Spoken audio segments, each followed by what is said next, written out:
Olá, queridos irmãos, queridas irmãs, sejam todos e todas muito bem-vindos a mais uma aula da nossa Escola Bíblica Dominical.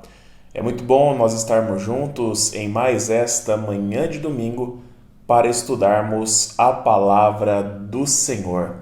Vamos orar juntos pedindo a bênção e a direção de Deus sobre nós nesse tempo de estudo? Pai, louvado seja o Teu nome pelo dia de hoje, domingo, dia do Senhor, e nós com bastante alegria, com bastante prazer, queremos, Senhor, Te agradecer pela oportunidade, pelo privilégio de participarmos deste tempo de estudo na Tua Palavra, Senhor. Que o Senhor possa iluminar a nossa mente, o nosso coração, que o Teu Espírito nos conduza nesse estudo, Senhor, e que tudo o que fizermos esta manhã glorifique o Teu nome, Pai.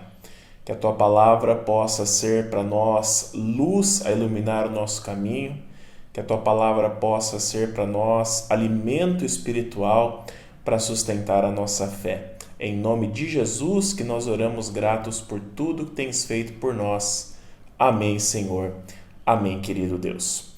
Meus irmãos, esta é a nossa 12ª aula do nosso curso na carta do apóstolo Paulo aos Gálatas. Hoje nós finalizaremos o capítulo de número 4, mas antes eu quero lembrar rapidamente com os irmãos algumas coisas importantes que nós aprendemos na última aula, quando estudamos Gálatas 4, do verso 8 ao verso 20. Nesse trecho do capítulo 4, nós vemos Paulo manifestando uma forte preocupação pela situação espiritual que os Gálatas estavam vivendo. Paulo não se conformava pela maneira que eles tinham regredido na sua fé por causa da heresia dos mestres judaizantes que defendiam que a justificação, a salvação não dependia apenas da obra de Jesus Cristo, mas também da observância fiel da lei de Moisés. Nos versículos 8 a 11, Paulo manifesta a sua preocupação pelo fato deles estarem voltando a uma vida de escravidão no que diz respeito à sua espiritualidade. Na visão do apóstolo Paulo, eles haviam abandonado a liberdade que nós encontramos em Cristo e estavam voltando à escravidão da lei.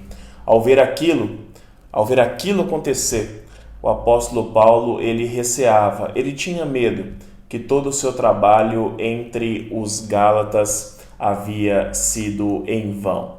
Dos versículos 12 a 16, Paulo também manifesta preocupação pelo fato de muitos irmãos daquela região, daquela igreja, o verem como inimigo. Ele relata nesse trecho, irmãos, que quando ele chegou à Galácia, esses irmãos o receberam tão bem e com tamanha felicidade que era como se o próprio Cristo tivesse chegado e tivesse estado entre eles. Naquele período, eles estavam dispostos a fazer tudo pela vida de Paulo. Porém, por causa daquela heresia e por causa da influência daqueles mestres judaizantes, agora muitos daqueles irmãos viam Paulo como um inimigo. Por fim, irmãos, dos versículos 17 a 20, o apóstolo manifesta ainda um terceiro tipo de preocupação, que é justamente o zelo, o cuidado que esses mestres judaizantes tinham para afastar os crentes da Galácia de Paulo e caracterizá-lo como um inimigo do Evangelho. E o fato é que Paulo sofria por isso. Paulo sofria ao ponto de dizer que as suas dores poderiam ser comparadas a dores de parto e que ele continuaria lutando, sofrendo por aqueles irmãos para que Cristo fosse totalmente formado neles.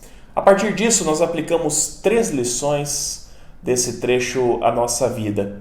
A primeira lição é uma verdade teológica maravilhosa e fundamental e que é encontrada em diversas partes das Escrituras e que é dita por Paulo no versículo 9, que é a seguinte lição: antes de conhecer a Deus, nós somos conhecidos por Ele. A segunda lição, meus irmãos, que nós vimos é que quando nós formos corrigir alguém, nós devemos sempre demonstrar o sentimento que nos move a fazer aquilo. O texto é claro ao mostrar que Paulo não os corrige sem antes manifestar que ele fazia aquilo porque os amava e porque se preocupava profundamente com eles. Por fim, a terceira e última lição que nós compartilhamos é que nós devemos ter cuidado com aqueles que querem nos afastar da verdade do Evangelho. Assim como os mestres judaizantes estavam fazendo com os Gálatas, pode ser que nos nossos tempos, na nossa vida, surjam pessoas que tentem nos seduzir com heresias, com mentiras acerca da palavra de Deus e nos desviar através de um falso evangelho. Por isso é importante a gente estar sempre atento e por isso é importante nós conhecermos e manejarmos bem a palavra da verdade. Como nós sempre temos falado, caso você tenha perdido a última aula ou caso você queira relembrar de forma mais aprofundada aquilo que nós estamos estudando, todos os vídeos desse curso estão disponíveis no nosso canal do YouTube e você pode assisti-los quando quiser. Para nós concluirmos então, irmãos, esse capítulo de número 4, hoje eu quero me concentrar com vocês nos versículos 21 a 31. E o tema que eu dei a esta nossa 12ª aula foi o seguinte: alegoria de 2 alianças. Alegoria de 2 alianças. Se você quer saber o que esse tema significa, fique conosco até o final desta aula. Nós vamos ler então o nosso texto dessa manhã e, como a gente tem feito costumeiramente, a gente vai explicar, nós vamos expor versículo a versículo a palavra de Deus, procurando no final trazer alguma aplicação, alguma lição à nossa vida. Amém? Diz assim então, irmãos, a palavra de Deus em Gálatas, capítulo 4, a partir do verso 21. Digam-me vocês, os que querem estar sob a lei, será que vocês não ouvem o que a lei diz? Pois está escrito que Abraão teve 2 filhos, um da mulher escrava e outro da mulher livre. O filho da escrava nasceu segundo a carne, o filho da mulher livre nasceu mediante a promessa. Essas coisas são alegóricas, porque essas mulheres são 2 alianças. Uma se refere ao Monte Sinai, que gera para a escravidão. Esta é Agar. Ora, Agar é o Monte Sinai na Arábia e corresponde a Jerusalém atual, que está em escravidão com os seus filhos. Mas a Jerusalém lá de cima é livre, e ela é a nossa mãe.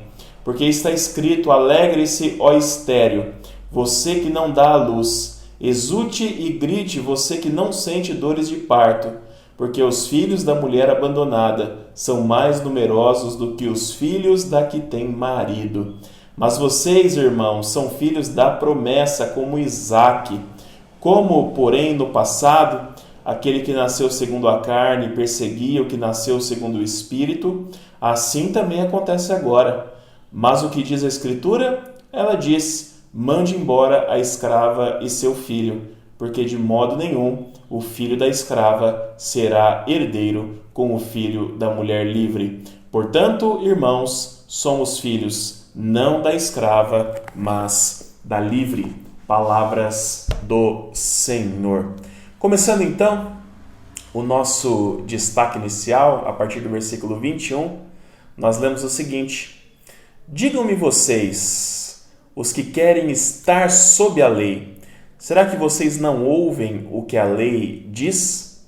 Nesse ponto do seu argumento, Paulo questiona os seus oponentes, ou aqueles que estavam seguindo a heresia dos judaizantes, perguntando se eles não ouviam ou não sabiam o que a lei que eles tanto defendiam dizia. É como se ele falasse assim: vocês dizem que seguem a lei, mas será que vocês sabem mesmo o que é que ela fala? E o interessante, meus irmãos, é que Paulo não diz isso como uma provocação apenas. Ele diz isso para introduzir uma história que ele usaria para ilustrar e defender uma ideia, que era a questão da origem da liberdade do povo de Deus. E essa história citada por Paulo, que é a história de Abraão, de seus 2 filhos e das mães desses meninos, encontra-se no livro do Gênesis, que faz parte do Pentateuco, os 5 primeiros livros da Bíblia, que são conhecidos como os livros da lei.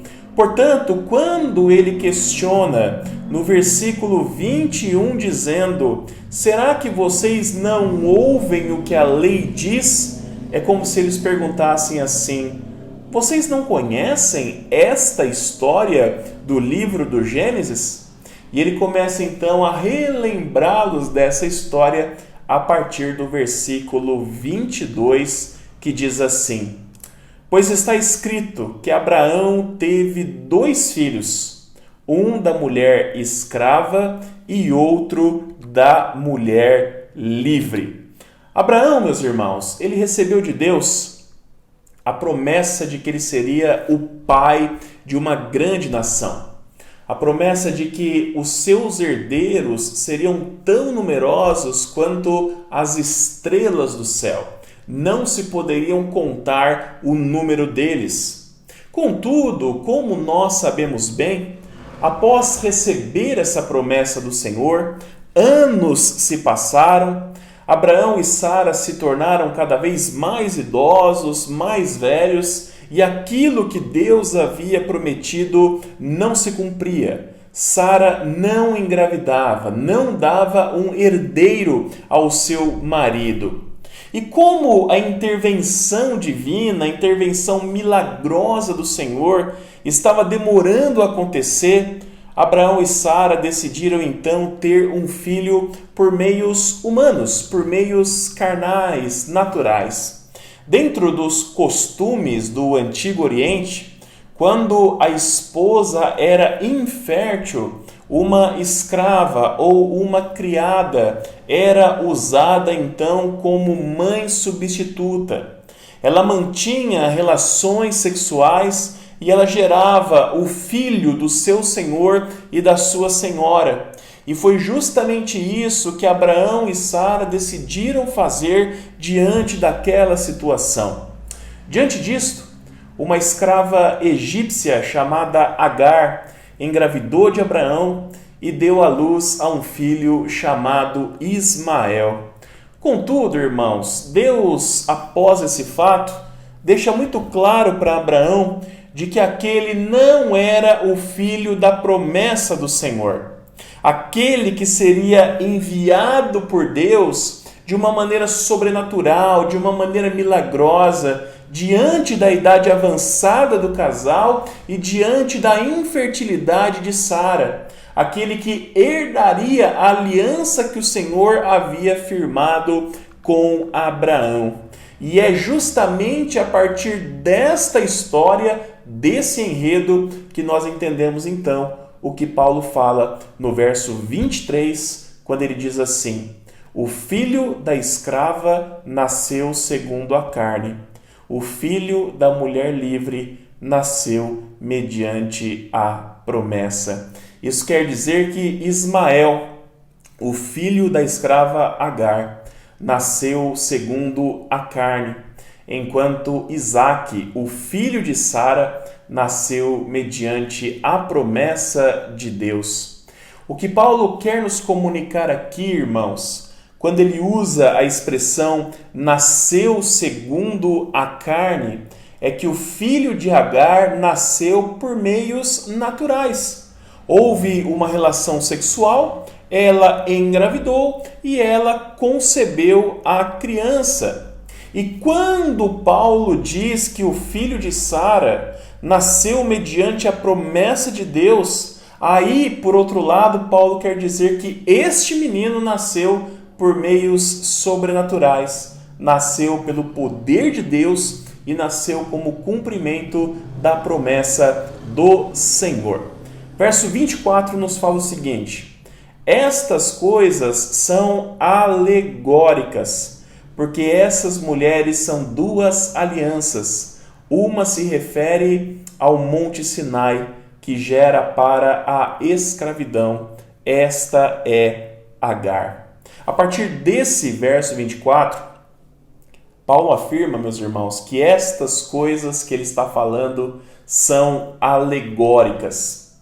Mas, por mais que ele diga que são alegóricas, isto, contudo, não quer dizer que esta história não aconteceu, que esta história da família de Abraão foi um mito ou uma fábula com um simples propósito de ensinar uma lição, de ensinar alguma coisa por trás. Pelo contrário, a história é de fato real, a história aconteceu e essa história foi narrada no livro do Gênesis, no capítulo 16. Contudo, a partir desse acontecimento, a partir desta narrativa, Paulo via uma alegoria.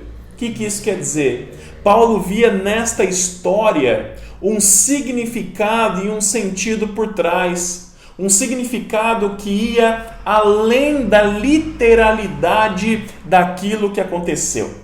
Uma alegoria, irmãos, é uma figura, é algo que representa outra coisa que vai além de si, é algo que vai além do seu significado histórico. Paulo vai dizer para nós que ao analisar esta história de Abraão, Sara, Agar, Ismael e Isaac, que é encontrada na própria lei, no livro do Gênesis, ele via um significado muito mais profundo do que apenas medidas desesperadas que foram tomadas por Abraão devido à demora no cumprimento da promessa de Deus.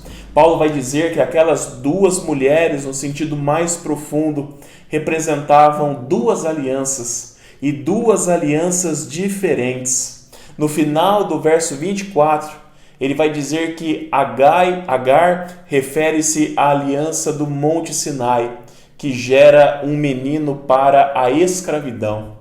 Alguns comentaristas bíblicos vão dizer que tudo relacionado a Agar traz em si a ideia da escravidão. Primeiramente, meus irmãos, o fato dela ser uma egípcia.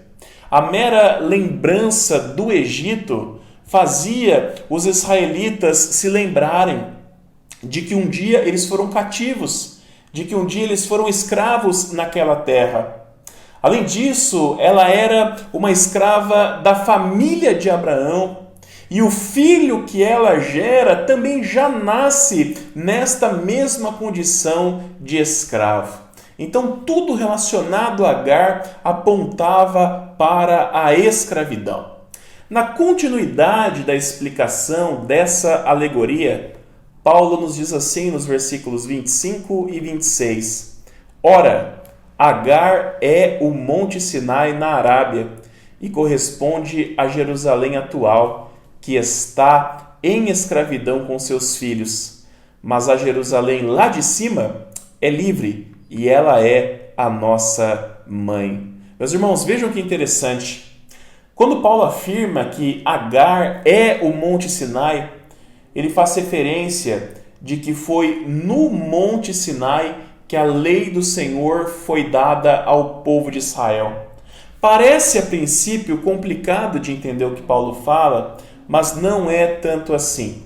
Da mesma forma como Agar gerou um filho segundo a carne, que já nasceu escravo, Da mesma maneira, a lei também foi gerada no Monte Sinai. E como Paulo tem argumentado desde os capítulos anteriores de Gálatas, esta lei escraviza. E essa lei mantém as pessoas longe da verdadeira liberdade que nós só podemos encontrar em Jesus Cristo. E Paulo ainda diz que a Jerusalém desse mundo, junto com todos os seus filhos que continuam buscando na obediência da lei a sua salvação, permanecem também nesta condição de escravos. E no verso 26, ele vai falar que a Jerusalém lá de cima, a nova Jerusalém, o reino de Deus preparado a todos que pela fé são salvos por Cristo, é livre, experimenta liberdade. A ideia é a seguinte: na Jerusalém atual, na Jerusalém desse mundo, só há escravidão no que diz respeito à espiritualidade, no que diz respeito à salvação, enquanto a verdadeira liberdade só pode ser encontrada na Jerusalém lá de cima. E meus irmãos, para os mestres judaizantes, ouvir isso de Paulo era um golpe muito duro, porque eles afirmavam e defendiam que eram os verdadeiros filhos de Abraão e que, como verdadeiros filhos de Abraão, eles deveriam obedecer à lei para dessa forma conquistarem a sua salvação, também pelos seus próprios méritos, também pelas suas obras. E o que Paulo diz para eles com estas palavras que nós acabamos de estudar é o seguinte: vocês não entenderam nada. Vocês estão cometendo o mesmo erro de Abraão quando ele tomou Agar e fez nela um filho. Porque ao invés de confiar na promessa de Deus, que diz que nós seríamos justificados tão somente pela fé, vocês estão agindo como Abraão, tentando garantir a bênção de Deus pelo seu próprio esforço, pelas suas próprias forças. Vejam que interessante, irmãos. Eles eram tão orgulhosos de serem filhos de Abraão, eram orgulhosos de Jerusalém, e Paulo conta essa história para dizer para eles: vocês estão longe de serem filhos de Abraão, e vocês estão longe da verdadeira Jerusalém, que é a Jerusalém celestial, e não essa cidade cheia de escravos segundo a lei. Para deixar ainda mais claro, irmãos, isso que eu estou tentando explicar para vocês, Paulo usa esta alegoria de Agar e Ismael, de Sara e Isaac, para transmitir aos irmãos das igrejas da Galácia a seguinte ideia. Preste atenção. O filho de Agar representa a busca da salvação pelas obras. Por outro lado, o filho de Sara representa a dependência da salvação tão somente pela graça de Deus em Cristo Jesus. Deu para entender o que uma coisa e a outra significa? Duas alianças diferentes, quando contrastadas, acabam nos mostrando que um lado, o lado de Agar e Ismael, por intermédio de Abraão, tentou conquistar a bênção de Deus pela sua própria força. E o outro lado, através de Sara e Isaac, conquistou a bênção do Senhor através da promessa de Deus e através da fé que aquela promessa se cumpriria. Espero que tenha ficado claro para você isso. E como eles estavam, meus irmãos, buscando a sua salvação através das obras da lei e não através da fé na promessa de Deus, Paulo diz que logo eles estariam muito mais relacionados com a pessoa de Ismael do que com a pessoa de Isaac. Quando nós chegamos no verso 27, o texto nos diz assim: porque está escrito: alegre-se, ó estéril, você que não dá à luz, exulte e grite, porque não sente dores de parto. Você que não sente dores de parto, porque os filhos da mulher abandonada são mais numerosos do que os filhos da que tem marido. Aqui, irmãos, Paulo está fazendo uma citação direta do texto de Isaías, capítulo 54, versículo 1. E há um significado muito profundo por trás dessa citação. Originalmente, quando Isaías registrou isso, era uma profecia dirigida aos judeus que estavam cativos na Babilônia. Os judeus, irmãos, por tudo que eles haviam passado, eles entendiam que eles estavam vivendo uma calamidade, que não havia volta daquilo. Eles entendiam que a sua história como nação havia chegado ao fim e que eles jamais voltariam para casa, e tampouco eles teriam condição um dia de voltarem a ser um país. Eles se sentiam fracos, se sentiam fracassados, se sentiam completamente impotentes naquele momento. Sentiam que eles não tinham condição nenhuma de mudar aquela realidade. E é nesse contexto que o Senhor diz a eles: se alegrem por isso. Se alegrem por isso. Porque agora que vocês sabem que estão fracos e que não têm capacidade nenhuma de mudar a sua história, eu vou agir na vida de vocês. Vocês estão inférteis. Vocês não conseguem gerar nenhuma vida. Mas eu, o Senhor, os abençoarei e vocês voltarão a ser uma nação numerosa e profundamente abençoada. Mas, meus irmãos, por que é que Paulo diz algo parecido aos Gálatas nessa carta? Porque eles precisavam entender que, da mesma forma como os israelitas no exílio, eles também não tinham a menor capacidade de, pelas suas próprias forças, pela sua própria capacidade, verem a sua história ser transformada.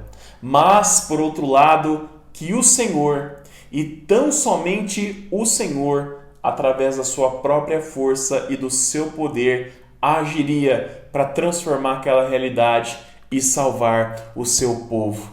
Deu para entender? A ideia, meu irmão, minha irmã, é que quando nós tentamos conquistar a nossa salvação pela obediência à lei, nós nos tornamos inférteis. Por mais que a gente tente, por mais que a gente lute, nós não conseguimos produzir ou conquistar a nossa salvação.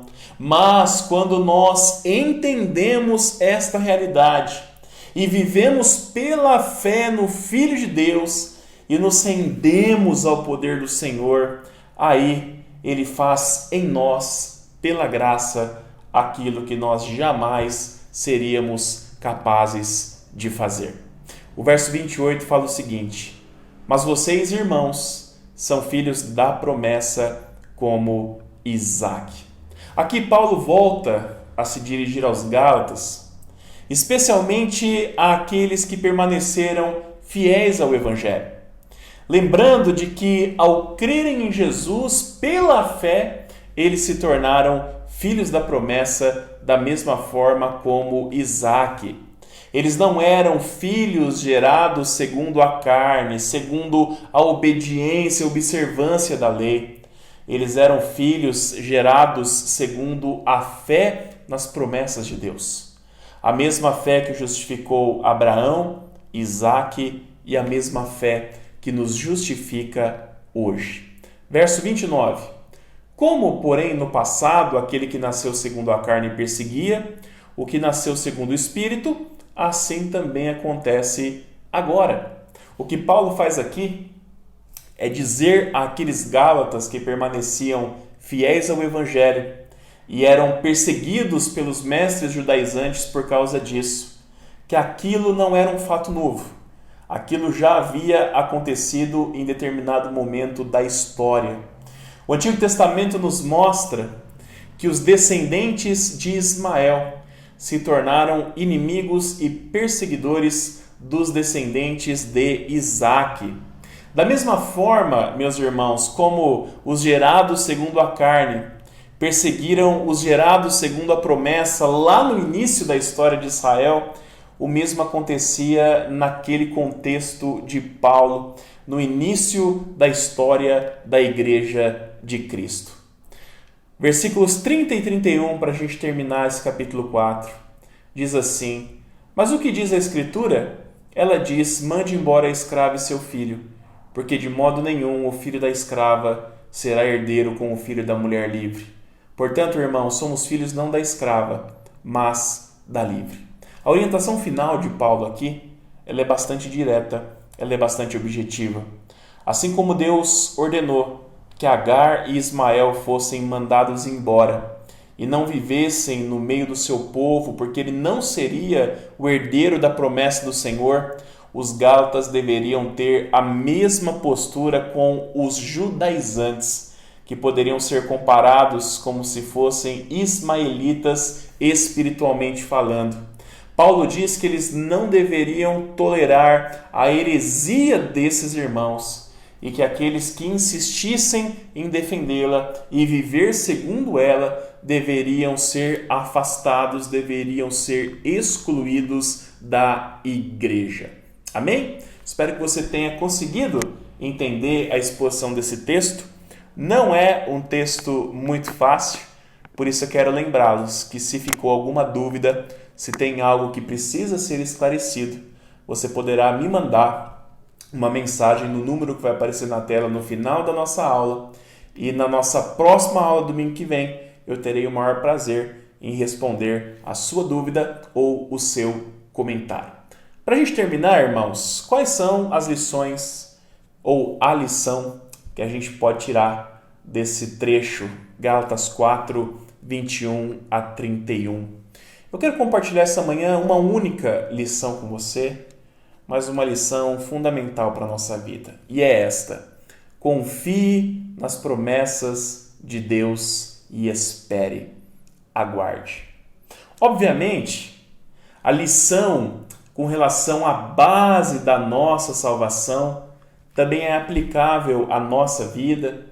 E como nós temos falado em quase todas as aulas desse curso, a nossa salvação não depende da nossa obediência, a nossa salvação não depende da nossa capacidade, da nossa capacidade ou daquilo que nós podemos fazer.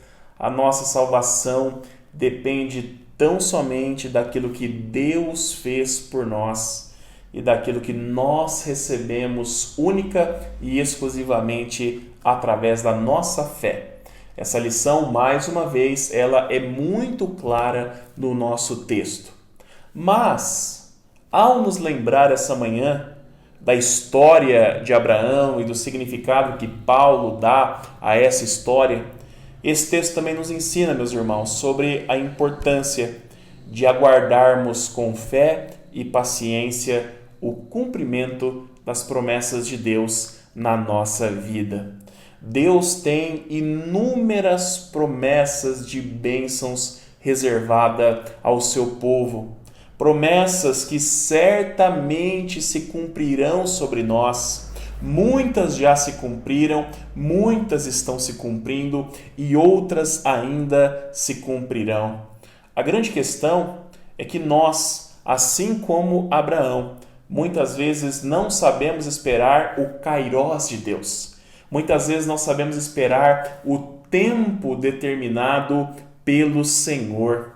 Ao invés de exercitarmos a nossa fé, a nossa esperança, a nossa paciência e aguardarmos a manifestação do cumprimento das promessas do Senhor, assim como Abraão, muitas vezes nós somos vencidos pela impaciência e nós acabamos decidindo resolver as coisas na nossa vida segundo a nossa natureza carnal.